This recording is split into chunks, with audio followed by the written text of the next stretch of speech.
Bismillahirrahmanirrahim. Alhamdulillahi Rabbil Alamin. Wassalatu wassalam ala al-habibil Mustafa Abil Qasim Muhammad. Allahumma salli ala Muhammad wa ali Muhammad. Allahumma salli ala Muhammad wa ali Muhammad. Allahumma salli ala Muhammad wa ali Muhammad. Wa alihi at-tayyibin at-tahirin. ولا حول ولا قوة إلا بالله العلي العظيم. اللهم بحق محمد وآل محمد عليك صل على محمد وآل محمد وارزقنا ووالدينا وأزواجنا وأولادنا وذرياتنا من بعدنا حب محمد وآل محمد. اللهم أحينا على ذلك وأمتنا على ذلك واحشرنا في زمرة من أحب محمدا وآل محمد مع محمد وآله يا كريم. أعوذ بالله من الشيطان الرجيم. بسم الله الرحمن الرحيم. والضحى والليل إذا سجى ما ودعك ربك وما قلى وللآخرة خير لك من الأولى. صدق الله العلي العظيم. Hadirin yang saya muliakan, Assalamualaikum warahmatullahi wabarakatuh.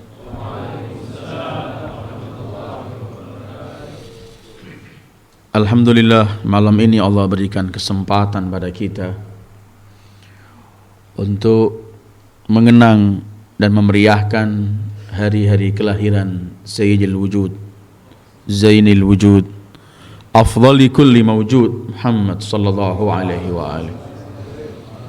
Sebagaimana jua seluruh kaum muslimin di seluruh penjuru dunia ini, bahkan sebagian non-muslim jua di beberapa negara juga menyambut kelahiran Sayyidil Wujud sallallahu alaihi wa alihi. Bermacam-macam cara untuk menyambut hari kelahiran beliau, tetapi tujuannya hanyalah ingin menampakkan rasa syukur umat ini terhadap Nabi Muhammad sallallahu alaihi wa alihi, menunjukkan rasa syukur mereka kepada Allah karena kita dipilih untuk menjadi umat beliau. Menjadi umat Rasul merupakan satu kemuliaan tersendiri yang sebenarnya Allah berikan pada kita. Karena kalau kita melihat riwayat demi riwayat, ternyata ada juga para anbiya Allah yang mereka mengharapkan untuk menjadi umat Muhammad. Dunia hari-hari ini memperingati hari kelahiran beliau di seluruh penjuru. Selain tujuan menampakkan rasa cinta kepada Rasul, ungkapan syukur kepada Allah terhadap dijadinya kita umat beliau, juga ingin menampakkan kita di hadapan Rasul persaudaraan kita sesama umat Muhammad sallallahu alaihi wa alihi. Kita bisa berbeda aliran, berbeda mazhab, berbeda pemikiran, berbeda partai, tapi kalau kita sudah membicarakan Sayyidil Wujud, maka kita di hadapan beliau satu, kita adalah umat Muhammad. Yang kita harapkan adalah memperoleh kerelaan Rasul. Yang kita harapkan adalah kelak akan menjadi umat beliau yang sebenarnya, dan kelak akhirnya di akhirat memperoleh syafaat beliau dan kemudian masuk surga dengan beliau sallallahu alaihi wa alihi. Hadirin yang saya muliakan, sulit memang orang membicarakan Rasulullah, tetapi orang harus membicarakan Rasulullah. Sulit orang ingin mengenalkan siapa beliau, walaupun beliau makhluk Allah yang paling terkenal dan tidak perlu dikenalkan, tetapi tetap sulit untuk mengenal hakikat beliau. Beliau memang terkenal, tetapi untuk mengenal beliau sebenarnya sulit. Dalam kajian kita 4 minggu selama bulan Rabiul Awal ini telah kita kaji bermacam-macam ayat Al-Quran yang menjelaskan mengenai beliau, dan itu pun belum mampu kita mengenal beliau sebenarnya, karena beliau Sayyidul Wujud merupakan makhluk pilihan Allah, karena beliau Sayyidul Wujud merupakan makhluk yang memikul seluruh arti rahmat Allah, karena beliau Sayyidul Wujud merupakan makhluk Allah yang memikul ilmu Allah. Karena itu kemudian mustahil untuk kita menjangkau sebenarnya siapakah beliau Sayyidul Wujud, simbol rahmat Allah, memikul ilmu Allah, dan yang karenanya kemudian ternyata Allah ciptakan segala ciptaannya. Sulit kalau kita gambarkan, karena kalau kita membaca Al-Quran, kita menemukan, setiap kita baca menemukan kebesaran beliau, dan ayat yang sama kita baca menemukan kebesaran yang lain, dan seterusnya begitu tanpa ada hentinya. Dan itulah kebesaran Sayyidul Wujud Muhammad. Apa yang bisa kita bahas atau kita jelaskan mengenai sosok manusia mulia seperti beliau, yang Allah sendiri bersumpah demi kehidupan beliau? Ibnu Abbas dalam menafsirkan firman Allah, la'amruka innahum lafi sakratihim ya'mahun, Allah bersumpah demi kehidupanmu wahai Sayyidul Wujud. Kata Ibnu Abbas, tidak pernah Allah menciptakan makhluknya, apapun bentuk makhluk itu, semulia Muhammad. Dan aku, menurut Ibnu Abbas, belum pernah melihat atau mendengar Allah bersumpah dengan makhluknya kecuali bersumpah dengan Allah bersumpah dengan kehidupan makhluknya kecuali bersumpah dengan kehidupan dan umur Sayyidul Wujud Muhammad.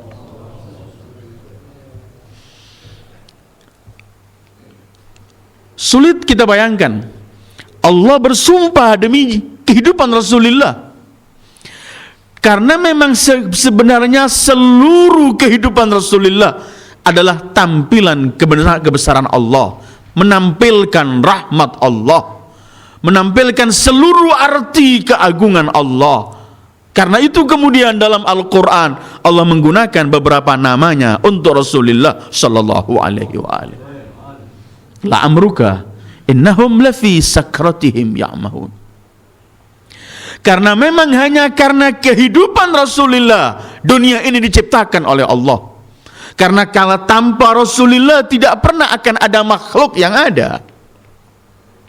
Karena itu kemudian seluruh planet di planet Allah ini, bahkan seluruh ciptaan Allah menjadi mulia kalau ciptaan itu sudah berhubungan dengan beliau sallallahu alaihi wa alihi. Kita baca beberapa waktu yang lalu, ternyata Mekkah yang merupakan di Mekkah itu ada Ka'bah yang merupakan awwalu baitin wudhi'a lin-nas, yang disebut Al-Baladul Amin. Ternyata kemuliaan Mekkah itu bukan karena hanya Ka'bahnya, tetapi Mekkah menjadi mulia karena di tempat itu akan lahir Sayyidul Wujud. Dan karena di tempat itu hidup Sayyidul Wujud, dan tempat itu akhirnya menjadi hubungan erat dengan Sayyidul Wujud, sehingga Allah bersumpah dengan Makkah dan bersumpah dengan yang tinggal di Makkah, yaitu beliau, la uqsimu bihadzal balad wa anta hillun bihadzal balad. Karena wa anta khitabnya kepada beliau, Makkah menjadi mulia dan seluruh bumi Allah menjadi mulia karena beliau. Setiap di lorong bumi ini, tempat yang di tempat itu disebut nama Allah, disebut nama Rasulullah, menjadi mulia tempat itu karena kita menyebut nama kekasih Allah. Bukankah pernah kita sampaikan dalam berkali-kali riwayat malaikat yang mendapatkan bau harum semerbak ketika mereka melapor kepada Allah, "Ya Allah, dari mana sumbernya bau harum ini yang sedang kita nikmati?" Allah cuma menjawab pada mereka, "Wahai para malaikatku, wahai penghuni langitku, di bumiku hambaku sedang berkumpul dan menyebutkan mengenai kekasihku Muhammad." Tempat yang ini, sekarang kita duduk ini, tempat ini sedang didatangi oleh para malaikat. Karena dari tempat ini kita transfer bau harum semerbak. Dari mana sumber bau harum itu? Karena kita bersalawat dan menyebut nama kekasih Allah, Sayyidil Wujud Muhammad. Segala sesuatu akan jadi mulia kalau sudah menempel dan berkaitan dengan beliau sallallahu alaihi wa alihi. Yang arti berkaitan dengan beliau adalah berkaitan dengan mengimani beliau, mengagungkan beliau, meyakini kebesaran beliau, dan semua yang memiliki keyakinan semacam ini menjadi besar karena berdekatan dengan Sayyidil Wujud Muhammad sallallahu alaihi wa alihi. Sulit kita akan menyebutkan kebesaran beliau. Ayat yang saya baca tadi dalam surat Wadduha, walaupun malam ini kita enggak mengkaji surat itu, suatu saat insya Allah kita kaji.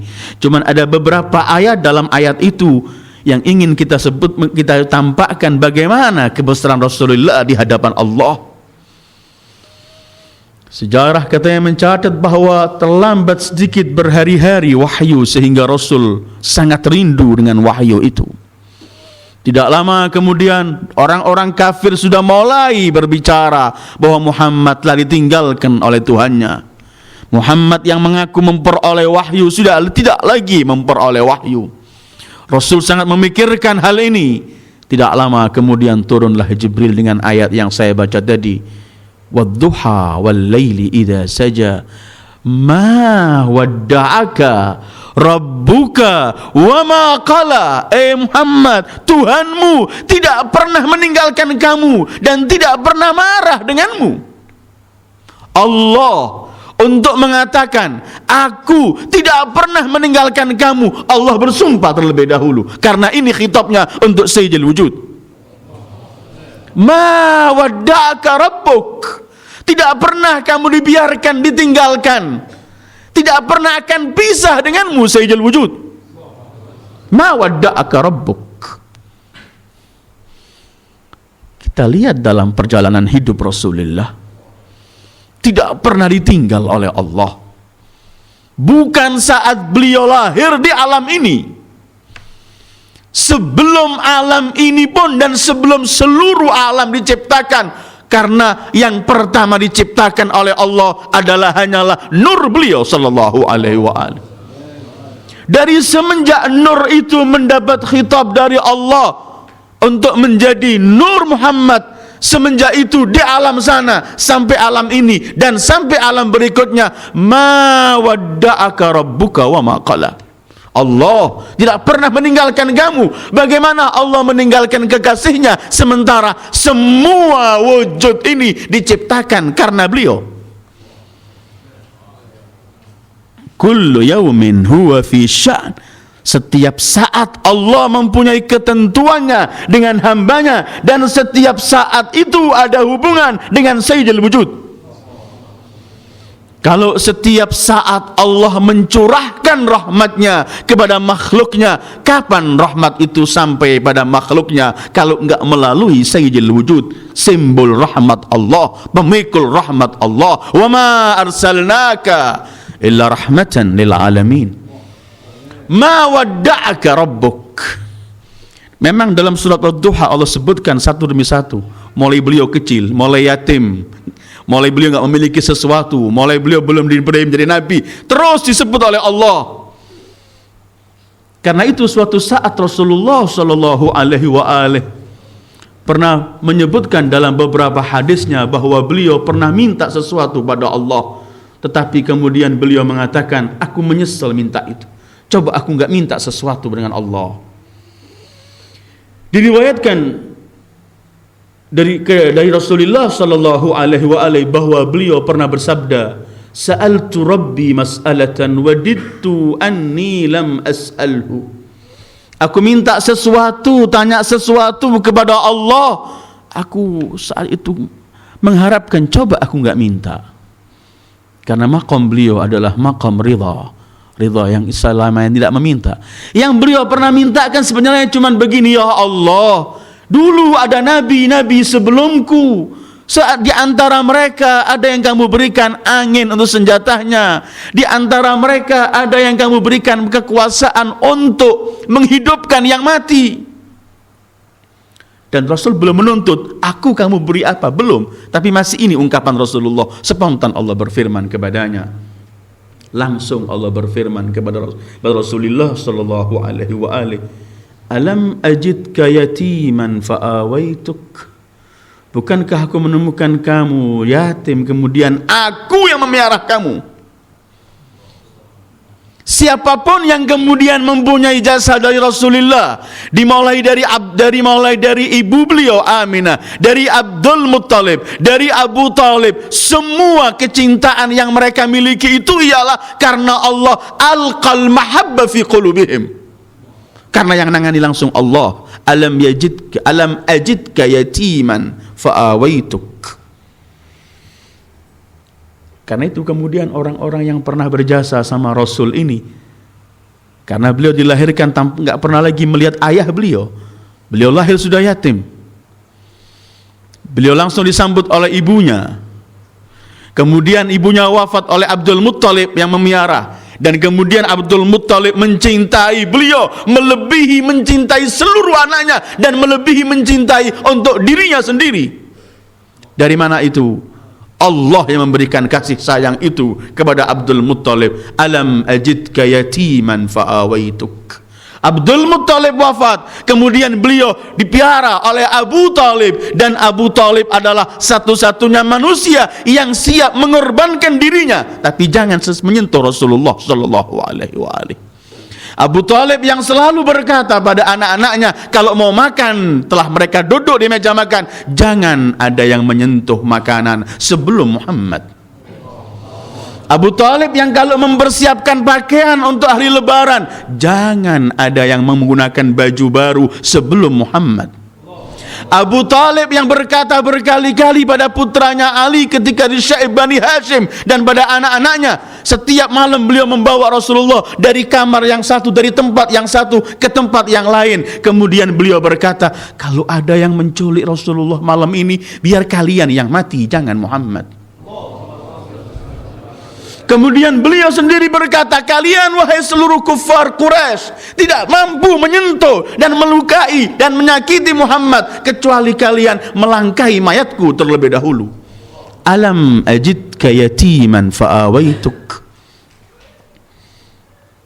Walaupun ada yang menafsirkan yatim itu artinya satu-satunya manusia yang tidak ada contohnya seperti beliau, karena itu pun dalam bahasa Arab namanya yatim. Alam ajidka yatiman fa'awaituk. Alam ajidka dhallan fahadaituk. Bukankah dulu kamu belum mengenal arti nubuwah, aku lantik engkau menjadi nabi? Bukankah dulu orang enggak mengenal kebesaranmu, kemudian aku beri petunjuk manusia sehingga mereka mengenalimu? Dalam arti dhal yang banyak, tapi jangan pernah diartikan Rasul pernah sesat, karena itu keliru. Karena Rasul semenjak lahir dalam kontrolan Allah, maka itu tidak pernah sama sekali menyimpang dari ketentuan Allah, karena semua gerak-gerik beliau adalah kontrol dari wahyu. Yang mengontrol Rasulullah ini bukan semenjak beliau lahir saja, masih mengontrol benih Rasulullah dari mulai Adam sampai Abdullah. Itu pun Allah yang mengatur, karena Allah berfirman, nara taqallubaka fis sajidin. Kami letakkan benih itu dari datuk-datukmu yang semuanya dalam keadaan sujud dari mulai Adam sampai ayah beliau Abdullah. Kemudian Allah meneruskan firman-Nya kepada Sayyidil Wujud sallallahu alaihi wa alihi, alam ashrah laka sadrak. Bukankah aku telah melapangkan dadamu Sayyidil Wujud? Ternyata apa yang Allah ingin katakan, telah kulapangkan dadamu ini, menunjukkan yang diberikan Rasulullah yang diberikan Allah kepada Rasulullah dari semua hal-hal semacam ini, dan ketika Allah melapangkan dada beliau, itu lebih mahal dari semua yang pernah Allah berikan pada seluruh nabi sebelum beliau sallallahu alaihi wa alihi. Ma wadda'aka rabbuka wa ma qala. Allah tidak pernah meninggalkan kamu, Sayyidul Wujud. Kalau para nabi oleh Allah dijaga semenjak lahir, seperti yang sering saya ungkapkan berkaitan Musa, semenjak lahir dijaga oleh Allah, walaupun dikirim ke istana Fir'aun, tapi tetap dalam pantauan Allah. Walitusna'a ala aini. Bagaimana Habibullah Sayyidul Wujud Muhammad? Pasti. Ma wadda'aka rabbuka wa ma qala. Kapan Allah meninggalkan Rasulullah sallallahu alaihi wa alihi? Karena itu kemudian Rasulullah cuma mendapatkan khitab dari Allah, ya ayyuhan nabi hasbukallah. Wahai seorang nabi, cukup bagimu Allah. Selesai. Karena nggak pernah meninggalkan kamu. Di mana saja, kapan saja. Karena itu ketika beliau dalam gua dikejar orang itu, beliau dengan tenang beliau berkata, la tahzan, innallaha ma'ana. Allah bersamaku. Kita melihat dalam beberapa peperangan siapa yang bersama Rasul. Dalam Badar, ketika jumlah mereka sangat sedikit kaum muslimin dan kemudian memperoleh kemenangan mutlak, Allah cuma mengomentari kemenangan ini, wa ma ramaita idz ramait walakinnallaha rama. Bukan kamu yang melempar, bukan kamu yang memenangkan, cuman Allah. Ini yang ma wadda'aka rabbuka wa ma qala. Ini yang kita masih ingat ketika beliau istirahat dalam salah satu kembali perang. Ketika beliau istirahat meletakkan pedang beliau, kemudian ketika beliau istirahat datang seorang bernama Du'thur, sebagian riwayat menyebutkan, diambil pedang Rasulullah. Kemudian dihunuskan di hadapan Rasulullah. Orang itu teriak, man yamna'uka minni ya Muhammad. Sekarang pedangmu ada padaku. Siapa yang sekarang bisa membela kamu? Rasul dengan hanya tenang, Allah. Ini yang ma wadda'aka rabbuka wa ma qala. Ketika Rasul berkata Allah, gemetar tangan orang itu, jatuh pedangnya, diambil oleh Rasulullah. Kembali Rasulullah bertanya dengan pertanyaan yang pernah ia ungkapkan untuk beliau, sekarang siapa yang bela kamu? Orang itu cuma nangis gemetar. Beliau berkata, ampuni aku, maafkan aku ya Rasulullah. Kata Rasulullah, pergilah, engkau telah kumaafkan. Ma wadda'aka rabbuka wa ma qala.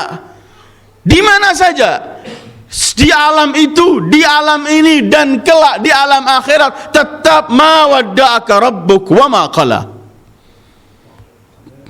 Tidak pernah Allah meninggalkan. Karena itu minggu atau 2 minggu yang lalu kita katakan ketika kita membahas mengenai perbedaan beliau dengan para nabi.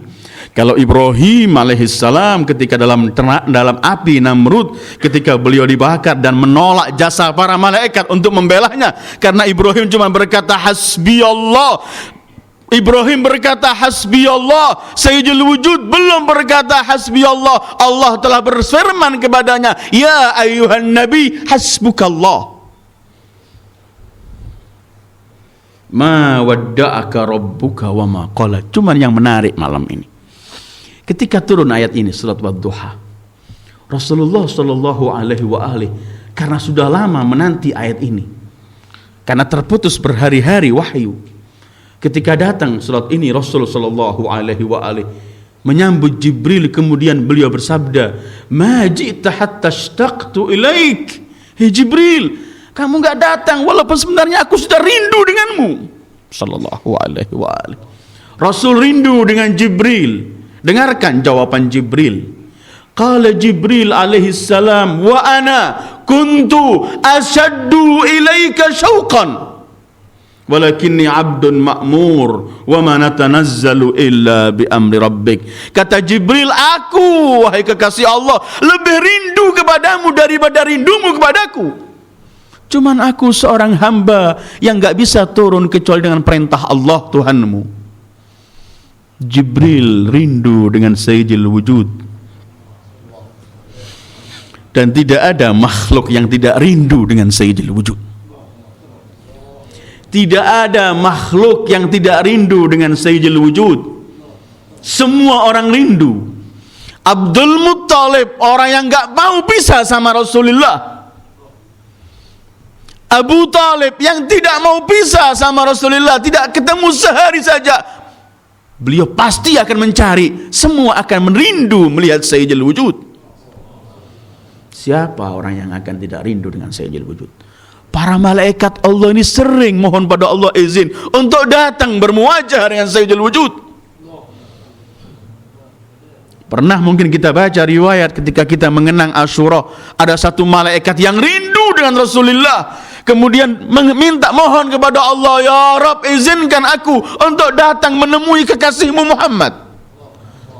Aku sangat rindu. Kata Allah, telah kuizinkan, tapi sampaikan kepadanya bahwa cucunya akan dibantai oleh umatnya. Ya Allah, kata orang malaikat ini, aku sekian lama ingin rindu berjumpa, tapi engkau bawakan padaku berita yang akan menyakiti kekasihmu. Kata Allah, turunlah dan bawalah berita itu. Dia ketika menghadap Rasulullah, ya Rasulullah, aku sangat rindu berjumpa denganmu, tapi aku dibawa amanat dari Tuhanmu untuk harus aku sampaikan kepadamu. Kata Rasulullah, sampaikanlah. Kemudian ia menyampaikan bahwa umatnya akan membantai cucunya. Para malaikat rindu dengan Rasulullah. Sejarah menulis bagaimana Khadijah, istri kesayangan beliau, istri yang paling mencintai Rasulullah. Sejarah pernah mencatat bahwa beliau harus meninggalkan Khadijah selama 40 hari untuk beribadah mutlak di gua, karena Allah akan menciptakan Zahra dan harus Khadijah berpisah dengan Rasulullah. Kata Siti Khadijah, tidak ada hari-hari yang lebih lama bagiku seperti menunggu 40 hari itu. Setiap malam aku hanya merintih dan menangis, tidak mampu berpisah dengan Sayyidul Wujud. Hari-hari yang paling sulit bagiku, kata Khadijah. Karena itu ketika beliau datang, baru dari jauh Khadijah telah melihat ini adalah suara Muhammad. Suara sandal beliau sudah bangun menyambut. Dan beliau kemudian curahkan, beliau menangis menyambut Rasulullah. Bukankah Khadijah yang pernah menatap wajah Rasul? Khadijah salamullahi alaiha. Khadijah yang pernah menatap wajah Rasulullah, bagaimana ia ingin melukiskan kerinduannya dengan Rasulullah, dan sekaligus ingin melukiskan bahwa semua ini murah, gak berarti, yang mahal cuma Rasulullah. Walau annani amsaitu fi kulli ni'mah wadamat liyad dunya wa mulkul akasira ma sawaitu indi janaha ba'udha idza lam takun aini li'ainaika nadhira. Kata Khadijah, dan beliau menatap wajah Rasul yang beliau mencintainya. Kalau aku memiliki semua kenikmatan dunia, kerajaan Kisra dan Persia ada pada tanganku, semua itu tidak berarti bagiku walau seperti sayapnya nyamuk kalau aku belum memandang wajahmu ya Rasulullah. Ana kuntu asyaddu ilaika syauqan, kata Jibril. Dan ternyata tidak ada makhluk yang gak rindu dengan Rasulullah. Dengarkan bagaimana Zahra kalau rindu dengan ayahnya. Dalam masa kehidupan Rasulullah, Zahra tidak pernah ada melewati sehari tidak melihat wajah Rasulullah. Dan setelah wafat pun Zahra gak mampu hidup di dunia ini, dan setiap hari merintih Rasulullah, karena tidak bisa pisah dengan Rasulullah dan selamanya rindu dengan Rasulullah. Itu kemudian Zahra pernah melukiskan dalam bait-bait syairnya, telah menimpa padaku musibah yang begitu dahsyat, kalau menimpa pada siang itu pun akan jadi malam gelap karena musibahnya. Subbat alayya masaib. Tidak mampu.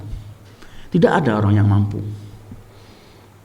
Imam Ali waktu hijrah, masa hijrah, karena Rasulullah berangkat dulu dan Imam Ali harus mengawal wanita-wanita Fatimah binti Asad ibunya, Fatimah binti Muhammad calon istrinya, Fatimah binti Hamzah, dan ada lagi Fatimah anak sepupu Rasulullah. Ketika Imam Ali pergi dengan Fawatim ini, beliau cuma mencucurkan air mata, cepat-cepat mau sampai, mau natap wajah Rasulullah.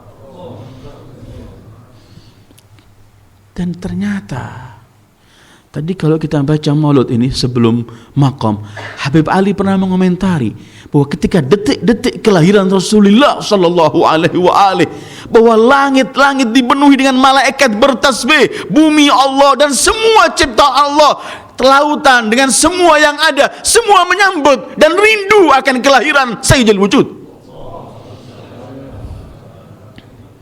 A'lanatis samawat wal aradun wa man fihinna bitarhib. Semua yang di langit dan yang di bumi semua menyambut. Para malaikat pun begitu. Dalam sejarah Mi'raj beliau bagaimana ketika ketemu para malaikat, semua rindu dengan Sayyidul Wujud. Dan ada yang diungkapkan oleh Al-Habib Ali, saya lihat di sini, ada makhluk Allah yang rindu, bukan dari manusia.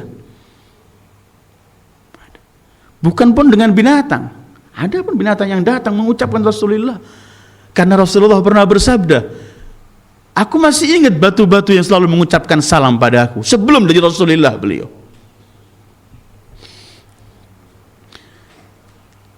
Bahwa ketika beliau kalau jalan, batu, tumbuh-tumbuhan dan semua ini mengucapkan salam pada Rasulullah.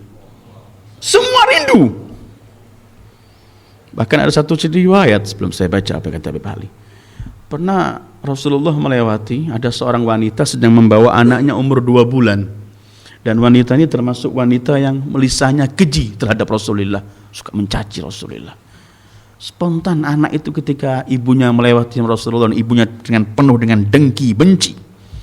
Anak itu teriak, "Assalamualaikum ya Rasulullah," umur 2 bulan. Ibunya terkejut. Rasul menjawab, "Waalaikumsalam." "Ya Rasulullah, ibuku menamakan aku Abdul Uzzah wa ana bihi kafir." Ibuku menamakan aku Abdul Uzzah sementara aku kafir dengan Uzzah ini, aku tak percaya. Kata Rasulullah, "Man arrafaka anni Muhammad Rasulullah?"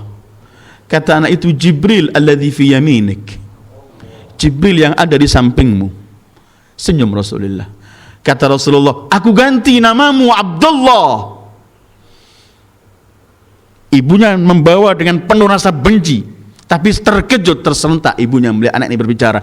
"Ku ganti namamu Abdullah." Kemudian anak itu teriak, "Ya Rasulullah, aku ingin menjadi kelak menyambutmu dari anak-anak kecil di surga ya Rasulullah."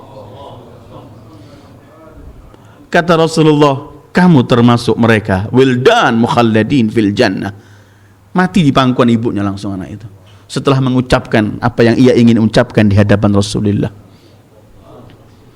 Dan riwayat kemudian menjelaskan, ternyata akhirnya ibunya itu taubat pada Rasulullah dan menjadi wanita yang muslimah. Semua karena itu ada disebut di sini oleh Al-Habib Ali berkaitan dengan mukjizat-mukjizat beliau. Fadhahara ala yadayhi min 'azimil mu'jizat ma yadullu ala annahu asrafu ahlil ardi was samawat. Banyak mukjizat-mukjizat yang nampak, dilihat, yang ada pada Rasulullah, dan semua mukjizat itu menunjukkan bahwa beliau adalah manusia yang paling mulia di langit maupun di bumi. Faminha taktsirul qalil. Sesuatu yang sedikit menjadi banyak kalau dipegang Rasulullah sallallahu alaihi wa alihi. Rasul diundang sahabatnya makan cukup untuk 7 orang, ratusan orang makan dan tidak berubah makanan itu. Karena dipegang tangan barakah yang enggak pernah ditinggalkan oleh Allah. Ma wadda'aka rabbuka wa ma qala. Wa bur'ul alil, menyembuhkan orang yang sakit. Bahkan menyembuhkan yang mati, menghidupkan yang mati Rasulullah atas izin Allah. Karena kalau Isa bisa begitu, bagaimana Sayyidul Wujud? Wa taslimul hajar para batu-batu mengucapkan salam untuk Rasulullah. Masih ingat batu yang pernah saya sampaikan ketika Rasul masuk di rumah Siti Fatimah. Kemudian Rasul melihat Siti Fatimah sedang menggiling gandum dengan batu itu. Kemudian Hasan dan Husain menangis menantikan makan. Siti Fatimah dengan baju yang amat sederhana, nampak letih dan capek. Rasul kemudian bersabda kepada beliau, "Fatimah, peganglah kedua anak ini." Kemudian Rasul membantu Siti Fatimah. Rasul berkata, memegang batu ini. Kemudian beliau berkata, "Bantulah untuk Fatimah." Berputar sendiri batu itu. sampai menggiling gandum. Setelah selesai ditahan, teriak batu itu di hadapan Rasulullah. Aku enggak, ya Rasulullah, coba engkau perintahkan untuk menggiling gandum sedunia, akan kugiling karena perintahmu. Kemudian ketika disuruh berhenti oleh Rasulullah, kata batu, aku enggak mau berhenti sebelum engkau jamin aku. Jangan jadikan aku tergolong batu yang untuk akan menjadikan kayu bakar orang-orang ahli neraka. Karena Al-Quran menyebutkan batu di neraka bahan bakarnya juga ada al-hijarah, batu selain manusia. Wa ta'atus syajar, Allah, pohon-pohonan pun rindu dengan beliau dan harus taat dengan ungkapan beliau. Beliau manggil, datang, jebol dengan semua ayatnya. Beliau berkata, berpelah jadi dua, berbelah. Beliau katakan, kembalilah, kembali.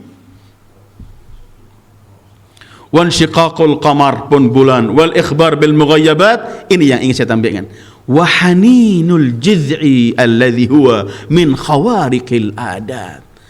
Ada batang pohon kurma yang nangis merintih pada Rasulullah.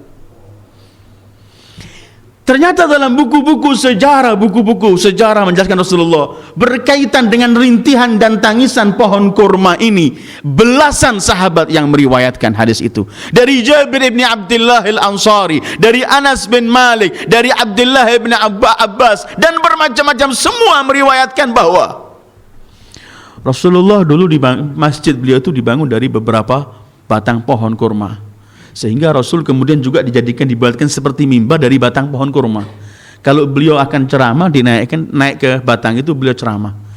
Ketika mereka sudah bisa mengumpulkan lebih banyak, mereka akhirnya bangunkan mimbar untuk Rasulullah khusus, sehingga batang kurma itu nggak dipakai lagi, diletakkan di samping masjid. Rasul Shallallahu Alaihi Wasallam ketika masuk ke masjid dengan para sahabatnya, semua mendengarkan, merintih batang kurma itu, merintih, menangis. Dalam satu riwayat seperti tangisan unta, katanya asyar. Ada yang mengatakan khuwar, merintih, semua mendengarkan, sehingga semua yang hadir ikut nangis melihat rintihan. Rasul datang, dipegang oleh Rasul dan dipeluk, berhenti, dan kemudian Rasul bersabda, walladzi nafsi biyadih, demi yang jiwaku ada pada tangannya, kalau aku enggak peluk atau enggak pegang, dia tetap akan merintih, menangis sampai hari kiamat. Wa haninul jiz'il ladzi huwa min khawariqil adat.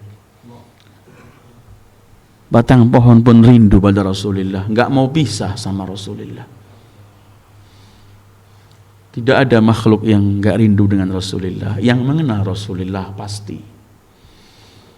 Ayyuhal ikhwah, kalau hal-hal semacam itu sampai batang kurma dan semua rindu pada Rasulullah, bukankah kita orang yang paling layak dan harus rindu dengan Rasulullah sallallahu alaihi wasallam? Kita sebagai umatnya yang harus paling rindu dengan Rasulullah. Kita sebagai umatnya yang sebenarnya tidak boleh pernah pisah dengan Rasulullah. Dan hakikatnya memang Allah melarang kita pisah dengan Rasulullah. Karena pisah dengan Rasulullah, pisah dengan simbol rahmat Allah. Dan pisah dengan rahmat Allah artinya binasa kita. Penghubung kita cuma rahmat. Dan rahmat itu tidak pernah turun kalau tidak lewat simbol rahmatnya, yaitu wa ma arsalnaka illa rahmatan lil alamin. Bagaimana cara kita melampiaskan rindu kita pada Rasulullah? Orang bisa melampiaskan rindu kecintaan itu dengan untaian bait-bait syair, dengan sajak, dengan pujian pada Rasulullah, dengan datang ke makam beliau, dengan bermacam-macam, dan itu salah satu. Tetapi juga ada cara untuk kita bisa melampiaskan rindu kita pada Rasulullah dalam kehidupan kita. Dengan cara adalah kita tanamkan mahabbah itu ada pada hati kita, sehingga hati ini enggak pernah pisah dengan Rasulullah sallallahu alaihi wasallam. Sehingga hati ini tetap manggon di situ Rasulullah. Karena orang yang dengan Rasulullah dan meletakkan cinta Rasulullah ada pada hatinya, orang itu akan tentram hidup. Karena apa? Sering orang ini merasa hidupnya ada problem dan manusia hidup nggak pernah lewat dari problem. Pasti ada problem kehidupan manusia. Begitulah Allah tentukan bahwa dunia tempat cobaan. Tetapi manusia yang mengisi hatinya Rasulullah, cinta Rasulullah, menghadirkan Rasulullah di hatinya dalam semua sepak terjangnya, orang semacam itu apapun yang menimpa baginya murah. Yang penting adalah jangan sampai Rasulullah hilang dariku. Sehingga kalau dia ditimpa musibah, musibah itu tidak akan menjauhkan dia dari syariat Rasulullah. Karena kalau lewat sampai melakukan hal-hal yang menentang syariat Rasulullah, berarti dia akan mendapat musibah lebih besar, yaitu tercabutnya Rasulullah dari hatinya. Kalau dia dalam kegembiraan, kegembiraan dia tidak akan membawa dia melakukan hal-hal yang dilarang oleh Allah, karena gembira itu pasti akan jadi sengsara karena perbuatan yang ia lakukan untuk melampiaskan kegembiraan semacam itu akan mencabut Rasulullah dari hatinya, dan itu artinya tidak ada masa untuk gembira karena bencana semestinya. Dalam semua problem ketika orang memiliki Rasulullah, dia akan hadapi dengan tenang. Karena apa? Ia yakin yang termahal masih ada. Tetapi kalau kita anggap ada yang mahal selain Rasulullah, maka memang kita selalu bimbang. Ada sampai orang ini kena problem, kena musibah, kena cobaan, ingin keluar dari problemnya, ingin keluar dari cobaannya, melakukan hal-hal yang dilarang Rasulullah, yang dilarang oleh Islam ini, datang ke tempat-tempat yang dilarang oleh Islam, melakukan hal-hal yang dilarang. Padahal kalau itu menyelesaikan problemnya, sekali lagi, kalau itu menyelesaikan problemnya, sebenarnya dia telah mendapatkan problem lebih besar dari yang ia perkirakan. Karena apa? Dia akan tercabut darinya mahabbah Rasulullah, sehingga dia tidak memiliki Rasulullah. Apalagi itu Allah kan pernah berfirman, mata aghlaqtu anka babi. Allah selalu berfirman kepada anak Adam ini yang kalau kena problem enggak menuju kepada Allah, mencari pintu-pintu selain Allah. Allah berfirman, hambaku, kapan sih kututup pintuku ini sampai engkau cari pintu-pintu yang lain? Sementara untuk mengetok pintu Allah, artinya untuk memenuhi munajat kepada Allah, untuk memohon pertolongan dari Allah, kapan kita bisa memperoleh pertolongan itu kalau tidak melalui kekasihnya Sayyidil Wujud Muhammad?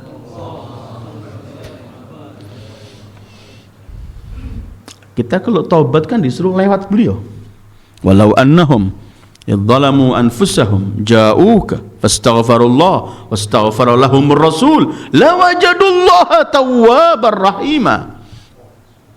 Kalau mereka berbuat zalim pada diri mereka, berbuat dosa, kemudian mereka datang kepadamu ya Rasulullah, datang kepada Rasulullah, kemudian mohon ampun kepada Allah dan Rasul mengampuni, Allah akan mengampuni semua dosa-dosanya lewat Rasulullah, semua hal.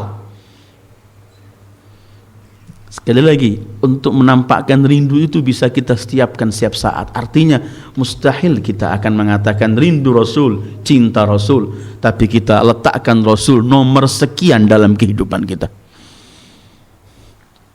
Sampai-sampai Rasul mengatakan, bersabda begini, artinya kalau kamu ada problem, ada hajat, ada sesuatu, sampaikan salawat kepadaku, Allah menyelesaikan hajatmu.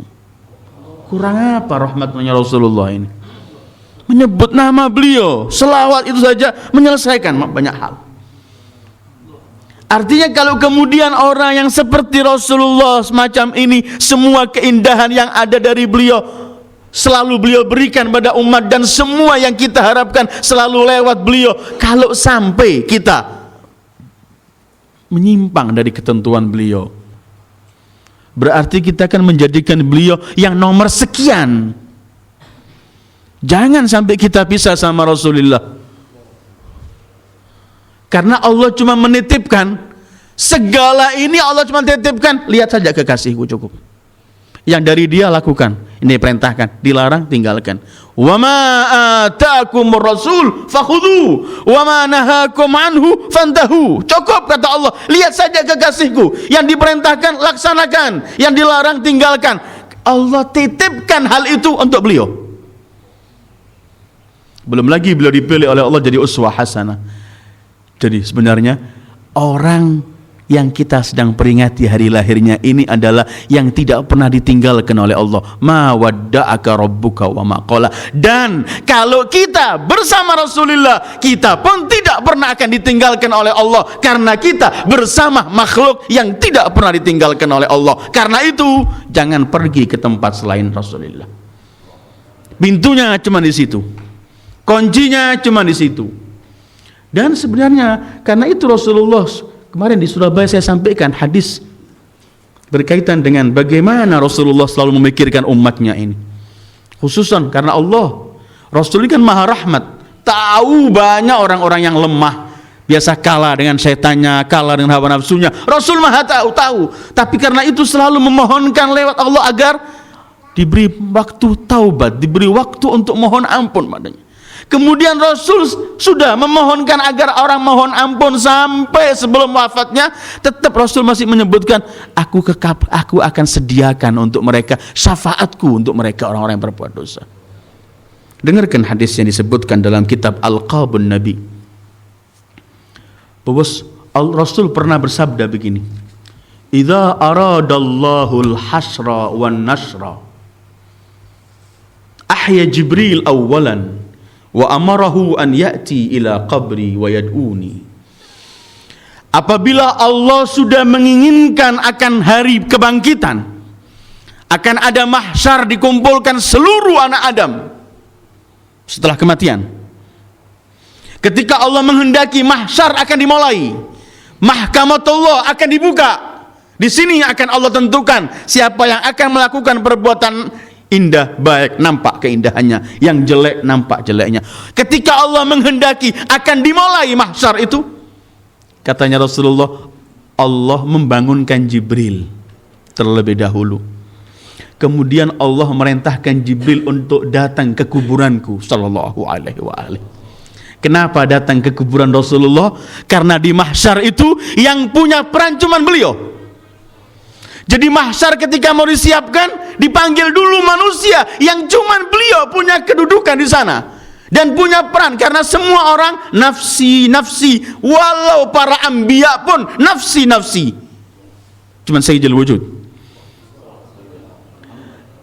Katanya Rasulullah, nanti apabila Allah menghendaki akan kebangkitan ini, Jibril dibangunkan oleh Allah, dihidupkan, artinya ya, dihidupkan. Kemudian diperintahkan untuk datang ke kuburanku dan untuk memanggil aku. Fayatini wa yunadi, maka Jibril datang ke kuburanku, kata Rasulullah, kemudian memanggil aku. Dengarkan panggilan Jibril. Fayaqulu ya Rasulullah, ya Nabi Allah, ya Abul Qasim, ya Muhammad, ya Ahmad, ya Khataman Nabiyyin, ya Sayyidal Khalaiqi ajma'in, walam yasma' minni jawaba. Jibril datang ke kuburanku manggil, wahai ya Rasulullah, ya Nabi Allah, ya Abul Qasim, ya Muhammad, ya Ahmad, wahai penghulu para nabi, khataman nabiyyin, wahai makhluk Allah yang paling mulia dari semua makhluknya. Kata Rasulullah, enggak aku jawabi semua panggilan Jibril itu. Rasul mendengar yang cerita ini Rasulullah, Jibril manggil dengan semua nama ini, tidak ku jawab, kata Rasulullah, lam yasma' minni jawaba. Fayaqulu Jibril, ya Rabb, ya Ilahi, anta alimun la tu'allam. Ya Allah, kamu yang maha mengetahui, tidak perlu ku beritahu kepadamu. Artinya Jibril ingin mengadu, aku sudah panggil sesuai perintahmu, tapi Muhammad enggak menyahuti panggilanku. Allah berfirman pada Jibril, nadihi bi ahabbil asya, dalam satu riwayat bi ahabbil asma ilai, panggil dia dengan nama yang paling ia senangi. Maka langsung Allah mengilhamkan kepada Jibril untuk memanggil Rasulullah dengan panggilan, ya syafi'al muznibin fa aqulu labbaik. Jibril berkata, wahai yang akan memberi syafaat untuk orang-orang yang berbuat dosa. Spontan Rasul berkata, labbaik. Memang beliau bangkit untuk memberi syafaat umatnya. Ternyata Rasul masih memikirkan kita, orang-orang yang suka berbuat dosa ini. Ini kalau kita baca tadi, al-musi'un ja'u ilaik ya Rasulullah.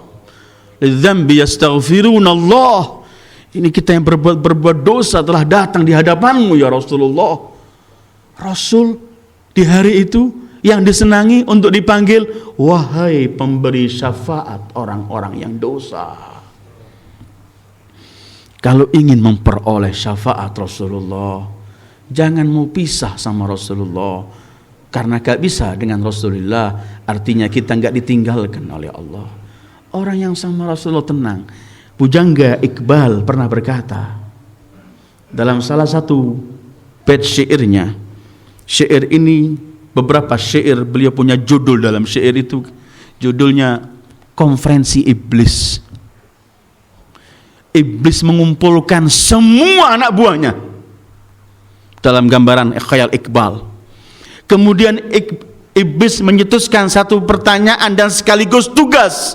Kata Iblis, bagaimana caranya kita menjadikan orang yang semangat Islamnya, semangat untuk berdakwah, semangat untuk melaksanakan perintah Allah dan meninggalkan larangan Allah, semangat dan berani menghadapi semua tantangan demi menegakkan kalimat Islam. Bagaimana caranya supaya orang itu lemah dan jatuh menjadi orang yang penakut, pengecut, acuh tak acuh, nggak mikirkan lagi Islam. Masing-masing anak buah Iblis memberikan pendapat sama pendapat, semua ditolak oleh Iblis ini. Terakhir Iblis diem. Kemudian mereka berkata, bagaimana menurut Tuhan? Menurut Anda? Kata Iblis, satu menurut saya caranya. Apa? Mereka semua teriak, telah capek mengungkapkan pendapat mereka. Kata Iblis, cabutlah dari hati mereka Muhammad. Keluarkan itu Sayyidul Wujud Muhammad dari hati mereka. Yang berani akan jadi pengecut, yang semangat dakwah akan jadi loyo, yang berani menegakkan kalimatullah akan menjadi loyo dan hilang keberaniannya, yang konsekuen melaksanakan syariat akan acuh tak acuh dan semua rusak. Caranya, keluarkan Muhammad dari hati mereka. Karena kalau sudah tidak ada beliau, lepas. Kalau dengan beliau baru bersama Rasulullah, baru bersama Allah, ma wadda'aka rabbuka wa ma qala. Ayyuhal ikhwah, karena itu jangan sampai kita ini termasuk orang yang mengenang Rasulullah cuman di bulan Rabiul Awal, cuman di acara maulid. Jangan pernah pisah sama Rasulullah. Sebelum saya akhiri, ternyata walaupun sholat, dan ini sering saya ulangi, walaupun sholat kita nggak boleh pisah sama Rasulullah. Sholat loh ya. Tidak ada hubungan yang paling pribadi antara makhluk dengan Khalik, antara seorang hamba dengan Allah, kecuali salat. Karena salat itu kita berfokus iyyaka na'bud wa iyyaka nasta'in, murni hubungan kita sama Allah. Tapi ternyata oleh Allah enggak diterima salat itu kalau kita enggak hadirkan kekasih beliau di tengah-tengah salat, yaitu kita berkata wa asyhadu anna Muhammadan abduhu wa rasuluh, atau kita berkata assalamu alayka ayyuhan nabi warahmatullahi wabarakatuh. Ayyul ikhwah, karena itu sekali lagi mari kita hadirkan Rasul di tengah-tengah kita dan mulai kita hormati syariat beliau. Berkaitan dengan nama beliau, orang menyebut kecintaan pada beliau, itu insya Allah tidak pernah habis di dunia ini, tidak pernah akan habis. Walaupun kadang-kadang musuh-musuh Allah ini ingin melakukan perbuatan-perbuatan keji, ingin menyinggung kita kaum muslimin dengan hal-hal seperti yang dilakukan sebelum lama ini oleh Denmark dengan karikatur keji terhadap Sayyidul Wujud. Hal-hal semacam itu terjadi, tapi itu akan sirna. Tetapi kita juga punya tanggung jawab. Kenapa sampai musuh-musuh Allah melakukan hal-hal semacam itu? Karena mereka juga enggak melihat kita mengikuti beliau sallallahu alaihi wa alihi. Karena perilaku kita enggak ada perilaku Rasulullah, sehingga musuh-musuh Allah ini tambah berani melakukan hal-hal yang semacam itu. Walaupun setelah kejadian itu di Denmark, 2-3 minggu berikutnya semua buku di Denmark dan di Amerika yang mengenai Rasulullah habis. Semua mereka ingin tahu siapa Muhammad sallallahu alaihi wa alihi. Ada satu hadis ingin saya akhiri pertemuan ini, dan hadis ini pegangan kita untuk hidup dalam kehidupan kita. Hadis ini kita bawa pulang dari acara maulid ini dan kita jadikan pegangan hidup kita, karena yang akan saya sampaikan ini adalah wasiat Rasulullah sallallahu alaihi wa alihi. Kalau kita ingin menghadirkan beliau, kita pegang wasiat ini. Ada datang seorang pada Rasulullah sallallahu alaihi wa alihi. Orang itu kemudian berkata pada Rasulullah sallallahu alaihi wa alihi, "Ya Rasulullah, ausini." Ya Rasulullah, wasiatkanlah kepadaku sesuatu. Orang ini mohon agar Rasulullah memberikan kepadanya wasiat. Rasulullah berkata pada orang ini, bersabda, "Apakah kamu akan laksanakan wasiatku ini?" Kamu sekarang mohon wasiat. Kalau aku sampaikan wasiatku ini, apakah kamu akan melaksanakan wasiat itu? Artinya Rasulullah tidak mau memberikan dulu wasiat ini. Beliau tanya dulu, kalau ku berikan, kamu laksanakan? Kata orang itu, iya. Kedua kali Rasul tanya, kalau aku berikan wasiat kepadamu, kamu praktekkan wasiat itu? Iya. Ketiga kali Rasulullah ulangi, kalau aku sampaikan wasiat ini padamu, apakah kamu akan praktekkan? Ketiga kali orang itu berkata, iya ya Rasulullah. Wasiat ini simpel, tapi perlu kita buat pegangan dalam hidup. Ternyata kemudian beliau sallallahu alaihi wa alihi bersabda, "Fa inni usik." Dengarkan, aku wasiatkan kepadamu, kata Rasulullah. "Idza hamamta bi amrin fatadabbar aqibatahu. Fa in kana rusydan famdhihi wa in kana ghayyan fantahi an." Aku wasiatkan kepadamu, kalau kamu ingin melakukan sesuatu, pikirkan dulu akibatnya. Kalau akibatnya baik, laksanakan sesuatu itu. Kalau akibatnya jelek, tinggalkan, jangan kamu laksanakan. Wallahi pegangan hidup ini. Anda memilih apa saja, kita mau menentukan sikap kita apapun, kata Rasulullah, ingat akibatnya. Jangan pernah kita melakukan hal-hal yang merugikan kita, baik urusan dunia apalagi urusan akhirat. Jangan melangkahkan kaki, jangan memberi statement atau komentar, jangan melakukan apapun sebelum kita pikirkan akibatnya ini apa. Kalau baik menurut syariat, menurut Allah, menurut Rasul, dan baik membawa kebaikan kita di dunia akhirat, lakukan. Kalau jelek, jangan kita jadi orang-orang seperti burung kakak tua, diajak sana, diajari hal-hal yang kita ikut-ikutan. Jangan pernah kita menjadi orang yang ikut-ikutan. Segala sesuatu pikir harus dengan tenang. Apa akibatnya? Kalau saya melakukan hal semacam ini, kalau saya memfitnah orang, kalau saya menghina orang, kalau saya menuduh orang, kalau saya, apa akibatnya? Kalau akibat itu akan menjadi jelek untuk kehidupan kita, dunia, keluarga, dan sampai akhirat, tinggalkan. Kalau baik, laksanakan. Urusan sebenarnya baik dan tidak ini, walaupun dunia juga kita lihat, tetapi tidak ada yang lebih mahal dari akhirat. Walal akhiratu khairun laka minal ula. Artinya, kalau kemudian akibat itu yang kita pikirkan, kalau dilihat dengan masa pendek dunia menguntungkan, tapi di akhirat merugikan, jangan. Karena dunia ini sebentar. Jangan sampai kita melakukan ini. Jangan pernah kita menjual hukum Allah, menghalalkan yang diharamkan oleh Allah, menfitnah orang, menipu orang karena kita mencari keuntungan sementara, tapi akibat di sana sengsara. Tinggalkan. Inilah wasiat Rasulullah. Kalau Anda, kata Rasulullah, ingin melakukan sesuatu, pikirkan dulu akibatnya. Kalau baik, laksanakan. Kalau tidak baik, tinggalkan. Hadirin yang saya muliakan, itulah ungkapan dan apa yang kita bisa bahas malam ini dalam rangka mengenang atau memperingati hari kelahiran Rasulullah. Mudah-mudahan selalu kita bersama Rasulullah. Mudah-mudahan kita enggak dipisahkan oleh Allah bersama Rasulullah di dunia dan kelak di akhir-akhir hayat kita. Antara detian kita menjadi su'ul khatimah atau husnul khatimah, jangan pernah kita pisahkan ya Allah dengan Rasulullah. Kita mohon beliau hadir di saat-saat semacam itu, agar kemudian kita bisa mengungkapkan kalimat-kalimat yang dengan kalimat itu kita sukses kelak di akhirat dan sampai bisa masuk surga di sana. Allahumma bihaqqi Muhammad wa ali Muhammad salli ala Muhammad wa ali Muhammad warzuqna hubba Muhammad wa ali Muhammad. Allahumma ahyina ala dhalik wa amitna ala dhalik wahsyurna fi zumrati man ahabba Muhammada wa ala Muhammad ma'a Muhammadin wa alihi ya karim. Wa sallallahu ala khairi khalqihi Muhammad wa alihi ajma'in. Wassalamu alaikum warahmatullahi wabarakatuh.